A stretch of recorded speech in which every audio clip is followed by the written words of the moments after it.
Hello, good day. This is the module number 2 for college algebra.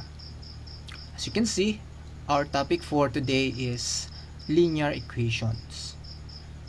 In this topic, I will be discussing about what are the properties, the types of equation, and what are the parts of equation.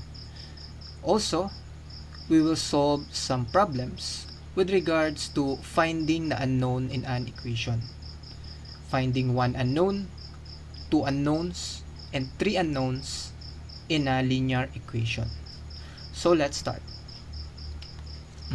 Let's define first what is an equation. An equation is a statement that two expressions are equal, and the expressions being called the members or sides of the equation. An equation ordinarily contains one or more literal quantities which are called unknowns.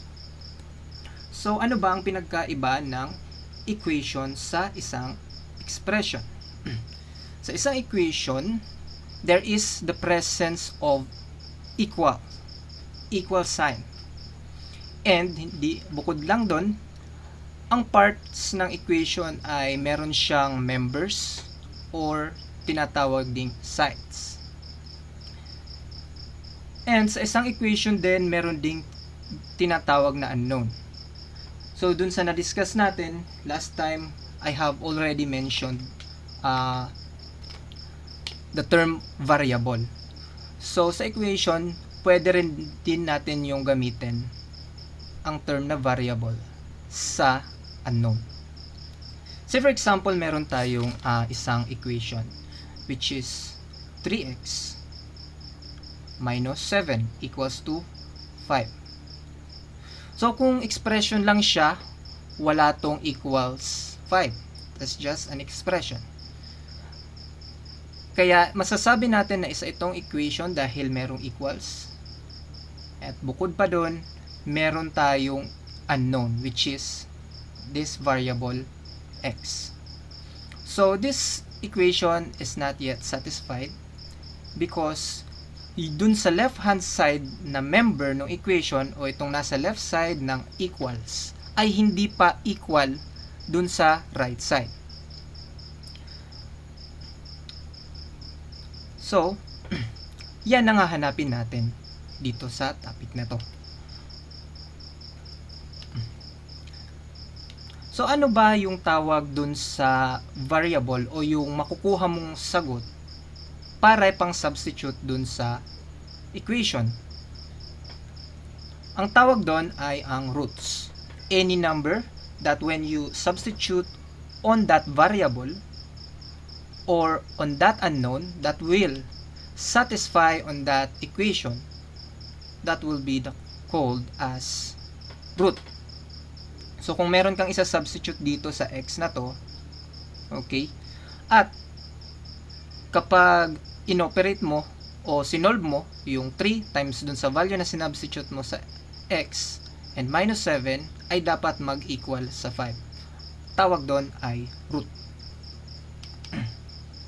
So, ano ba yung mga types of equations?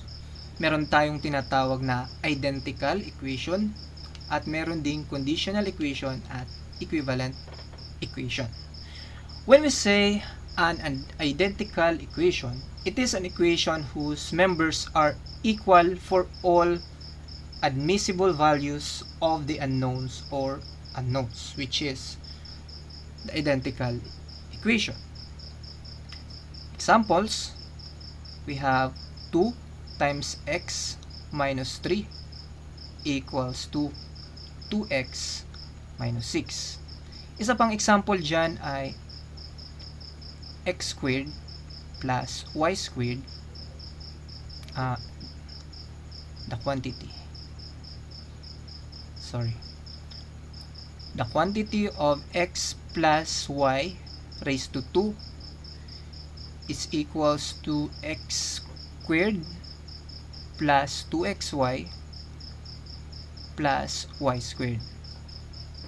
So, kapag sinabi nating identical equation, kahit ano daw na value na isubstitute mo dun sa variable o dun sa unknown, it will always satisfy either of the members of an equation. Mapa left side or mapa right side, laging parehas ang lumalabas na sagot. Ibig sabihin, allowable lahat ng value na pwede mong isubstitute sa x. While conditional equation, hindi pwedeng lahat ng isubstitute mo na value ay pwede para masatisfy yung equation. Example nga, yung ibinigay ko kanina na equation which is 3x minus 7 is equals to 5. So, later I will check if using our calculator if really this value x can be substituted by any number. Comparing here at the conditional equation, lahat ba kayang isubstitute o pwedeng isubstitute natin dyan? For the equivalent equations, two equations are equivalent if they have exactly the same solution or if they have exactly the same root. Kunyari magkaibang equation pero parehas yung solution o yung root na pwede mong isubstitute doon.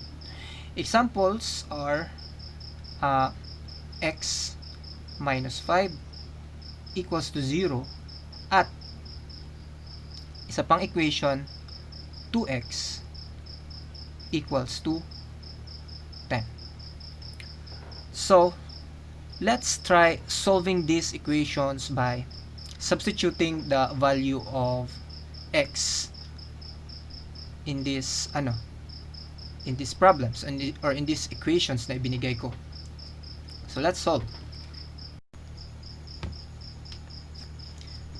So dun muna tayo sa dun sa identical equation na sample. We have 2 times x minus 3 equals to 2x minus 6. Okay. Let's say mag-assume ako ng isa-substitute ko na value. Let's say x equals to 5. So if I will substitute 5 here, dapat masatisfy ko yung equation. Dapat parehas sa left hand side and right hand side of the equation. So 2 times 5 minus 3, dito naman sa kabila 2 times 5 minus 6. So ito 2 times 2 equals to 2 times 10 2 times 5 equals to 10 minus 6. Therefore 4 is equals to 4. Correct. Sabihin tama yung 5. What if x is equals to 2? Substitute ko ulit dun sa equation. 2 times 2 minus 3 is equals to 2 times 2 minus 6. So, ito, 2 minus 3 is negative 1 equals to 4 minus 6. 2 times negative 1 is negative 2 equals to 4 minus 6 is negative 2. So, tama ulit. So, na-prove na natin na talagang sa identical equation, kahit anong substitute mo, okay siya.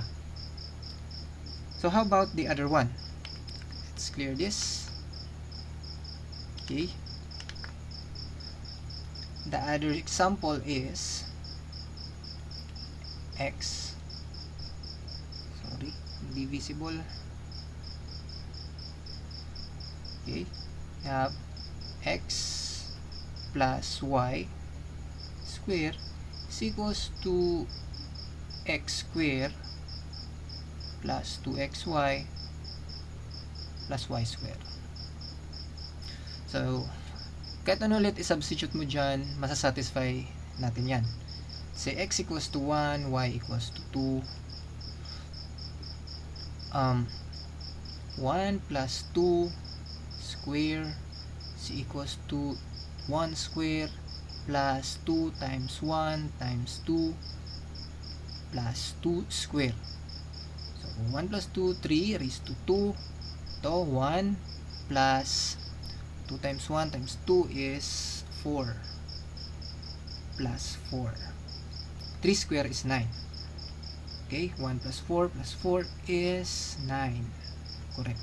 So, ganun din, i-check ulit natin kahit anong i-substitute mo dyan, talagang pag identical yung equation, parehas lang. Next, let's clear this. For conditional equation. For conditional equation, sige,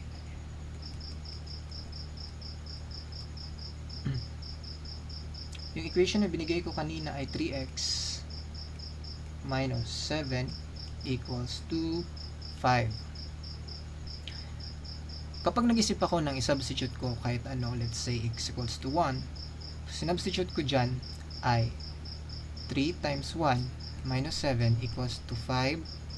3 times 1 is 3 minus 7 equals to 5. 3 minus 7 is negative 4. And it is not equal to 5. So, ano kaya ang tamang sagot dyan? Actually, ang tamang sagot dyan o ang tangi lang makakapag-satisfy sa equation natin na value for x is 4. Let's try substituting 4 sa ating equation. 3 times 4 minus 7 is equals to 5. 3 times 4 is 12. Minus 7 equals to 5. Therefore, 5 is equals to 5. Correct. Pagdating naman sa equivalent equation, okay, which is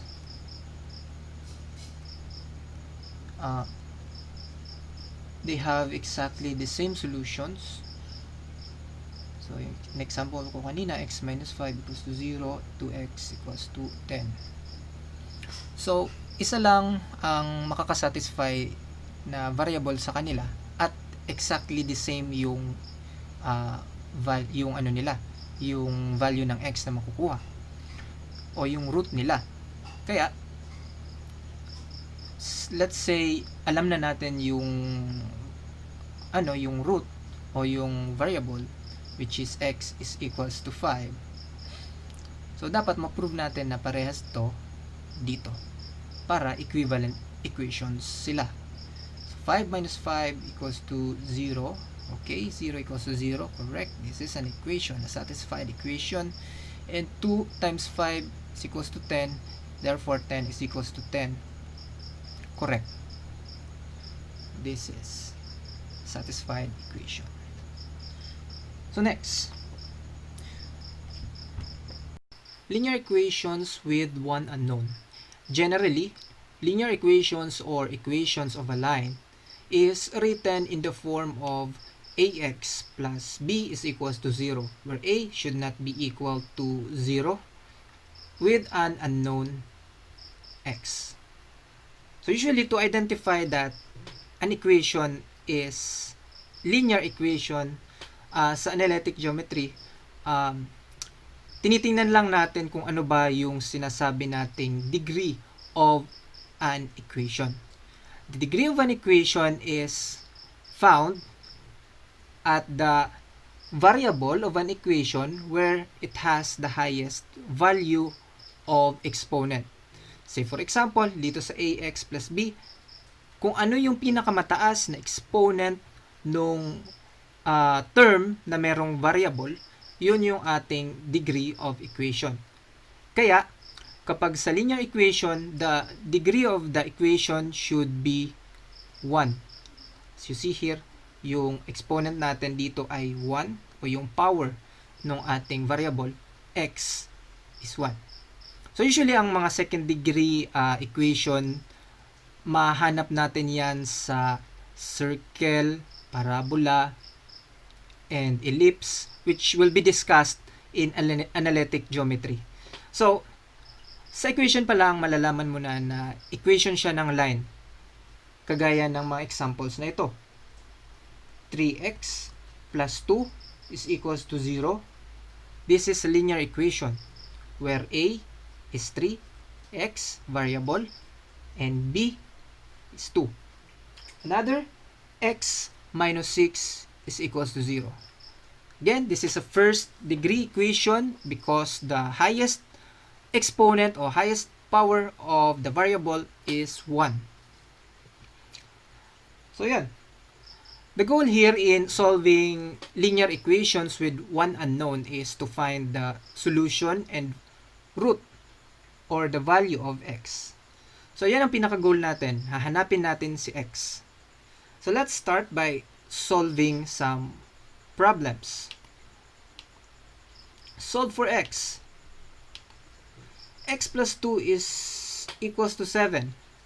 So, madali lang naman ang pag-solve ng x, lalo na kapag 1 lang yung unknown. All we need to do is to separate the like terms, and usually we put the variable on the left-hand side of the equation and lahat ng numbers or real numbers sa right-hand side ng ating equation. So, here we have x plus 2 equals to 7. So, yung 2 natin, ililipat natin o itatranspose natin sa kabila. Therefore, kapag inilipat mo sa kabila ng ating equation, yung 2, magiging minus na yung kanyang sign. So, therefore, x equals to 5. So, yan ang sagot. X is equals to 5. To check, okay, just substitute 5 sa ating original equation. So, x plus 2 is equals to 7. Therefore, 5 plus 2 is equals to 7. 7 is equals to 7. Madali lang. Next, another example. 4x minus 5 equals to x plus 1. So again, ang goal natin, ma-isolate si x. Okay? Solohin mo si x. Joke. So, ilipat natin si x sa left hand side ng ating equation, and dapat walang coefficient na matira dun sa term na may x. So again, let's combine similar terms. 4x minus 5 is equals to x plus 1. So, yung like terms natin dito sa equation is 4x and x. So, kung ililipat ko sa x dun sa left-hand side ng equation, magiging negative na yung kanyang sign. So, negative x is equals to positive 1. Ililipat ko si 5 dun sa kabila, magiging positive 5 na siya. Okay? 3x. So, again, difference ng dalawang similar terms. Copy the variable, then subtract their coefficients. 4 minus 1 is 3. 3x equals to 1 plus 5 is 6. So, we have to eliminate the coefficient so that what remains is the variable x. So, divide both sides by 3 para makancel tong 3 sa left side. Therefore, x is equals to 6 divided 3, 2. That's the answer. To check, we have 4x minus 5 equals to x plus 1. Sa substitute lang natin dyan yung 2 minus 5, 2 plus 1. 4 times 2, 10, 8 minus 5 equals to 3. 8 minus 5, 3. 3 is equals to 3. Correct. Next. Solve for x again of the equation 3 over 4x minus 1 equals to 2x plus 1. Again, combine similar terms. We have like terms 3/4x and 2x and negative 1 and positive 9. Kukombine natin sila sa kada members ng ating equation or sa kada side ng ating equation. So, 3/4x, lilipat natin si 2x sa other side ng equation, magiging negative na siya. Is equals to 9 plus 1. So, 3/4 minus 2x is equals to 9 plus 1. So, kung familiar kayo sa pag-subtract ng fraction sa whole number, pwede naman yun. Or meron tayong calcu, di ba? Kung gagamitin natin si calcu, nandito yan, 3/4, okay, yan, 3/4 minus, wala, 3/4 minus, ilan yun yung ating okay, sorry, 3/4 x minus 2x, so minus 2, yan, negative 5/4. So, pwede naman gawin yung ganyan, or kung talagang gusto mo by by algebra talaga yung solution mo, pwede naman nating ganito gawin. We multiply both sides by 4 to eliminate the denominator 4 dito sa ating equation. So, mahirap kasi kapag may fraction. Mas maganda na puro whole number yung ating coefficients sa ating variable. So, kapag minultiply natin both sides by 4, kakancel to. So, 4 times 3/4x is equals to 3x.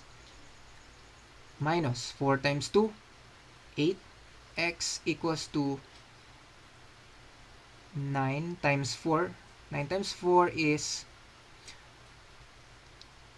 36 plus 4. Subtract, negative 5x equals to 40. Divide both sides by negative 5 para maging x na lang yung matira. Positive x. Okay. Cancel. X is equals to, magkaiba yung sign natin ng numerator and denominator, kaya magiging negative. 40 divide 5 is equals to 8. Negative 8 is the answer. Pwede naman yung ginamit natin yung calcu. Kung yun talaga yung gusto mong gamitin, negative 5/4. Kunyari, yun na yun. Yung sinubtract natin dito, galing dito sa loob nitong parenthesis. Kunyari, yun yung sinunod natin, yung galing sa calcu. Hindi natin minultiply yung 4 on both sides of the equation. So, negative 5/4. Okay, x. Tama ba? Yes, negative 5/4x is equals to 9 plus 1. Okay? Negative 5/4x equals to 10. So, ganun lang din ulit. Di natin maiiwasan na imumultiply natin sa both side ng ating equation yung 4. Okay, hatiin natin na baka mapaghalo natin yung solution. So, both sides multiply by 4. So, negative 5/4 times 4. Okay, cancel to. Negative 5x. 10 times 4 is 40. And we will arrive to the same answer. X equals to negative 8. Correct. Okay. To check, dun ko na lang sa taas ilalagay. To check, substitute the value of x sa ating original equation. So, negative 8, substitute natin sa 3/4 times negative 8 minus 1. Dapat masatisfy niya yung ating equation. Dapat parehas sa magkabilang side. So, 3/4 times 8, magiging ito, negative 2 na lang. So, 3 times 2, 3 times negative 2 is negative 6 minus 1 equals to 2 times negative 8 is negative 16 plus 9. So, negative 6 plus minus 1 is negative 7 equals to negative 16 plus 9, negative 7. So, equal siya. Correct yung ating sagot. So that's linear equation with one unknown. How about equations with two unknowns? Usually sa linear equations na isa lang yung unknown, ang drawing ng ating line ay vertical at horizontal lang, depende sa variable. Pagdating sa linear equation na dalawa ang unknown, straight line siya, pero pwedeng diagonal siya or straight line. Pero kapag dalawa ang unknown, meron tayong x na variable, meron ding y na variable. So, if we only have one equation with two unknowns, sample 2x minus y equals to 3, it is impossible for us to solve the values for x and y. So, we need another equation for us to solve that variable. As you can see here at the figure, we have here two lines with an equation. And lines are infinite. And lalo na kapag hindi sila parallel, which itong concept na to i-explain natin yan sa analytic geometry. Kapag ang lines ay hindi magkaparehas ng direction o hindi sila parallel, somewhere there at the Cartesian plane, they will intersect. So kung meron pala tayong dalawang equation ng line at mahanap natin yung point of intersection nila, yung coordinates ng x and y value nila, yun ang ating roots o yun yung ating solution for the variables. Therefore, these two equations are simultaneous. Okay? They are simultaneous equations because we have a value that can satisfy both the equations, which is 2 and 3. O yun yung point of intersection nila.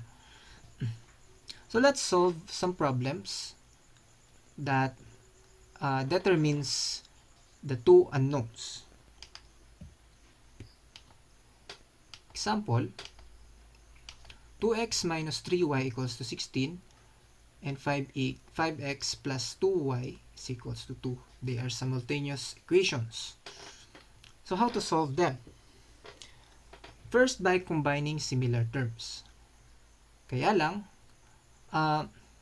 by combining similar terms, we should eliminate first the other variable. Paano natin ma-eliminate yung isang variable? Ma-eliminate lang natin siya kapag parehas yung kanilang coefficient at magka-opposite yung sign nila. Let's say, ang gusto kong alisin dito ay yung y.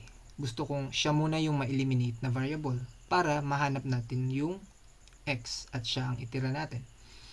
So, ang gagawin lang natin ay magmumultiply tayo sa isang equation on both sides. So, I'll just copy 2x minus 3y equals to 16, 5x plus 2y equals to 2. So, ang requirement natin para ma-cancel out natin yung isang variable ay magmumultiply tayo dito ng number na kung saan dapat parehas yung kanilang ng kanilang coefficient. So kung dito lang ako sa isang equation magmumultiply, mahirap akong makaisip ng number na pwede kong i-multiply sa 2 para maging 3. So ang gagawin ko na lang para maging parehas sila, I will multiply both sides by the coefficient of the other equation. So since itong negative 3y at plus 2y magka-opposite na ng direction ng sign, ang i-multiply ko na lang na value on both sides are positive. So dito, i-multiply ko sa taas ay yung coefficient na 2 or yung number 2, positive 2. At dito naman sa baba, i-multiply ko naman yung 3. Yan. Bakit? Kasi kapag sinolve natin yan, ang mangyayari sa equation natin ay 2 times 2, 4x minus 6y equals to 32. Ito naman, 3 times 5, 15. X, 3 times 2, 6. Positive 6y is equals to 6. Tama? So, yun na. So, ito na yung kinalabasan ng ating equation na na i-multiply natin both sides by any number so that the coefficient of their term are similar and opposite in sign. And when we add the two equation, add natin, since magka-opposite yung sign nila, parehas yung coefficient, 0 ang value nila. So, maka-cancel out yung 6y. So, add na natin, we have 19. Okay? 19x equals to 32 plus 6. 32 plus 6 is 38. Yan. I'll rewrite 19x equals to 38.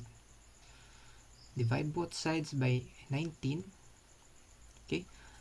Cancel yung coefficient mo na 19. Matitira yung x. X is equals to 2. Yan. So, meron na tayong sagot sa unang variable, which is x. So, y na lang ang hahanapin natin. Para mahanap yung y, pumili ka na lang sa either one of these equations and substitute the value of x here. So, ito na lang piliin ko si second equation. Pwede naman yung una. So, pero yung second equation na lang. So, using this equation, substitute natin in equation 2. Substitute natin sa equation 2.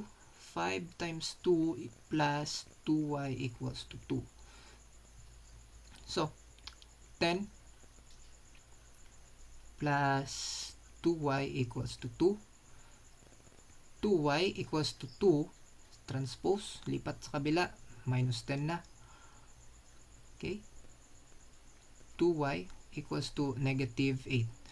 Divide both sides by 2. We have y equals to y is equals to negative 4. Yes, that's the answer. Meron na tayong sagot sa x and y. To check, let's substitute these variables to any of the equation, either of the two. Let's say yun naman, yung equation 1 ko naman ang gamitin ko at isa-substitute ko yung x and y. Dapat masatisfy niya yung original equation natin.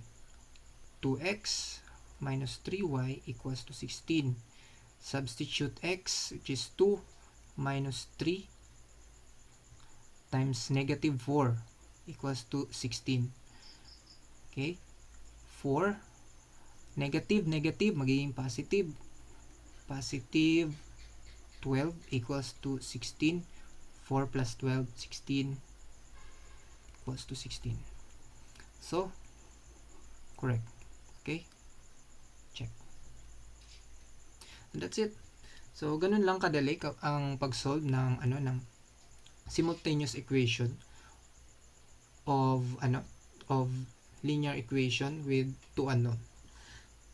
So, dumako naman tayo sa equations with 3 or more unknowns. Yan. Example, 5x minus y plus 4z plus 5 equals to 5, and this equation and this equation. Tatlong equation, tatlo na ang unknown. Again, hindi natin masosolve ang tatlong unknown kung isa lang yung equation mo. The same way, kung dalawa lang yung equation mo at tatlo yung unknown, hindi mo rin siya masosolve. We need 3 equations, 3 simultaneous equations in order for us to solve the variables x, y, and z. So, ganun din, same process sa 2 equations with 2 unknown ang pag-solve sa linear equations. Kaya lang, gagawin muna natin dito, i-pair muna natin yung dalawang dalawang equation. So, i-pair muna natin. Let's say ito ay yung equation 1, 2, and 3.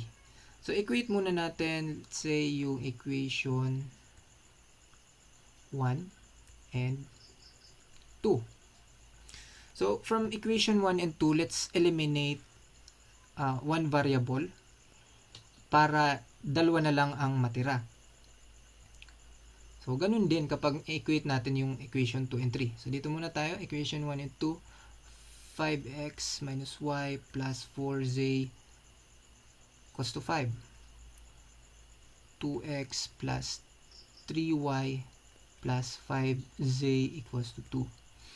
So, mag-isip ka ng number na pwede mong i-multiply sa either equation or sa both the equations para maging parehas yung coefficient ng variable o nung term na gusto mong i-eliminate. So, dito, by observation, para sa akin, ang pinakamadaling i-eliminate dito ay itong y. Pwede naman itong z. Kung yung z yung gusto mong eliminate, ang i-multiply mo lang dyan ay yung magka-opposite na na coefficient dun sa taas. I-multiply mo sa taas yung 5, multiply mo naman sa baba yung 4. Pero mas madali dito sa sa y muna yung i-eliminate. Kasi i-multiply ko lang sa taas, which is 3. At magka-opposite na rin yung kanilang sign para sa y variable. Kaya mas madali na yun. So, i-multiply ko na lang sa taas ay positive 3. Okay? Dun sa equation 1 natin. So, ang mangyayari sa equation natin kapag minultiply ko na yung 3, magiging 15x minus 3y plus 12z equals to 15. So, yung copy na lang yung equation number 2 plus 5z equals to 2. Then, add the two equations. Okay? We have 17x. Okay, add. Cancel siya. Plus 17. 17z equals to 17. Yan. So, yun. Actually, pwede na yan. Okay? Pwede mong i-factor out yung 17 pero di ko muna yan i-discuss kasi separate topic din yung factoring. So, as is muna tayo dyan sa equation na yan, 17x plus 17z plus 7 equals to 17. Pwede na yan gamitin natin. Pero, pwede pa yan masimplify. Doon naman tayo sa pag-equate ng equation 2 and 3. Equation 2 and 3. 2x plus 3y plus 5z equals to 2. And 7x minus 2y plus 6z equals to 5. So, since dun sa una nating inequate na equation, ay ineliminate natin yung y, sa equation 2 and 3 din, eliminate na rin natin yung y. So, kung ineliminate ko pala yun, dapat parehas yung ating coefficients para sa variable y. So, let's multiply both sides on equation 2 and equation 3 by the coefficient of the other equation. So, ito, kung 2 to, dito ko yan, multiply ko yan. Magka-opposite na rin ng sign to. So, madali na lang. So, 2. Kasi kung parehas tong y ng sign, kunyari plus 2y, i-multiply ko sa kabila, negative 2 para magka-opposite na sign. Pero ito, magka-opposite na rin ng sign. So, okay na yan. Positive. Positive 2. At dun naman sa baba, multiply both sides by 3. Yun. So, ang mangyayari sa ating equation ay, so dito ko na lang i-rewrite, 4x plus 6y plus 10z equals to 4. Then 21x minus 6y plus 18z equals to 15. Yan. Then add the two equations. Okay. Magiging 25. 25x cancel to plus 28z equals to 19. So that's another equation. Okay. So yung mga nakuha nating equation dito sa una at sa pangalawa, assign na natin siya sa panibagong equation, which is equation 4. Okay. Equation 4 and equation 5. Okay. So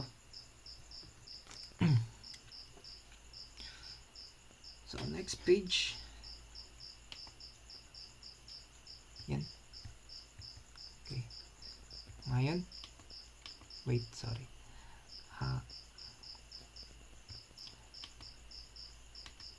Sorry. Yan.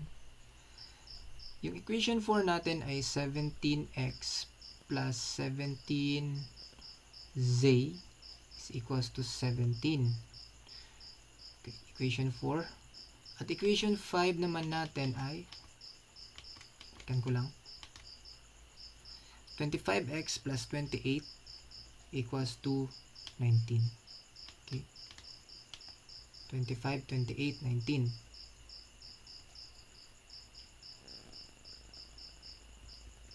Yan, equation 5. So, meron na tayong panibagong equation by equating the two equations. So, dito sa panibagong equation natin, dalawa na lang ang unknown. So, we can apply the solution of two equations with two unknowns. Okay? So, yun. Masyadong madami tong ano natin. Masyadong madami tong coefficient. Pwede natin gawin ay yung multiply natin ng both sides by the coefficients of the other. Okay? Gusto kong eliminate yung z. So, mag-multiply lang ako ng 28 dito. Okay. 28. At dito naman, 17. Para maging opposite yung sign, either of the two, I will put negative. So, yan. Compute na natin. 28 times 17. Okay. 476. X. Masyado madami. Plus 476Z equals to 476. Negative 17 times 25. 425. Okay. 425 negative x and negative ulit 28 naman 476. Tama, parehas. Ayun namang isa, 19 times 17, 323 negative. So add the two equations, we will have, ito cancel agad, 476 minus 425, 51. So 51x is equals to 476 minus 323, 153. Positive or negative? It is positive. Divide both sides by 51. Okay. X therefore is equals to 3. Okay. Double check kung may calculate tayo. Yan. So that's the answer for x. Si x pa lang ang nahanap natin. Pagdating naman sa paghanap ng other variables, we can use the other equations. We have equation 4 and equation 5. Since dito, dalawa na lang yung unknown, dito natin i-substitute yung x para mahanap na yung z. I will use equation 4. Okay? Using equation 4, which is 17x plus 17z equals to 17. Sa-substitute ko yung x equals to 3. Okay? Ang mayayari, 17 times 3 plus 17 times z equals to 17. 17 times 3, 51. Plus 17 times z equals to 17. Okay, isolate z. 17 transpose 51 minus 51. And mangyayari sa equation natin ay 17 minus 51, negative 34. Negative 34 divided by 17. Divide both sides. Okay. Answer sa z ay negative 2. Yan. So, yan ang sagot sa z. May x and z na tayo. Since may x and z na tayo, pwede na natin balikan yung equations 1 and 2 and 3. Kahit alin dun ang piliin mo, at isubstitute natin yung x and z, makukuha na natin yung sagot. So, kita ko lang yung equation 1, equation 2, equation 3. Substitute na natin. Okay? Ang pipiliin ko dyan, pinakamadali equation 1, okay? Using equation 1, 5x minus y plus 4z equals to 5. Substitute ko yung x na 3 minus y, unknown, plus 4 times negative 2 equals to 5. Okay. Lipat natin siya dyan. Yan. Okay. Ito, 15 na. Minus y. 4 times negative 2 is negative 8 equals to 5. Okay, negative y equals to 5 plus 8 minus 15. Yun na. Negative y, okay, is equals to 5 plus 8 minus 15. Calculator na lang yan. Negative 2. Yan, negative 2. So, negative 2 is, di pa yun yung final answer. Dapat y lang yung ano natin sa left side ng equation. Hindi dapat negative. So, multiply both sides by negative 1. Y is equals to positive 2. So, that's our answers for the simultaneous equations. Okay? X, Y, and Z. So, to check, sa substitute lang ulit natin sa either of the three equations yung mga values natin. If you are looking at your modules, hindi parehas yung solution ko, but I arrive at the same answer. Okay? So, hindi ko lang kasi finactor out yung 17 kanina kasi yung iba kung hindi pa familiar sa factoring. So, they can directly solve without factoring. So, yun. To check. Okay? Gusto nyo pang i-check? Kung i-check natin, ganun lang ulit. Sa substitute tayo. Sige. I will show here. Pipiliin kong equation ay equation 2.